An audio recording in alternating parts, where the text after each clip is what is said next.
ఆడపిల్ల బతుకు ఆమాస చేసే దచ్చన్న వారిల్లు నాకన్న పేగును మాయంబు చేసే ఆ అత్తగారిల్లు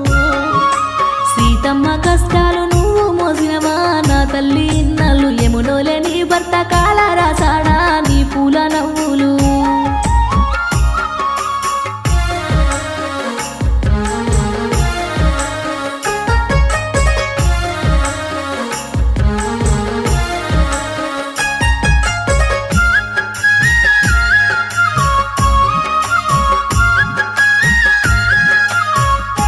అయ్యో పట్టు పరుగుల మీద నే వెంచుకుంటే నాకన్న బిడ్డను పల్లేరు ఆయల్ల జీవిత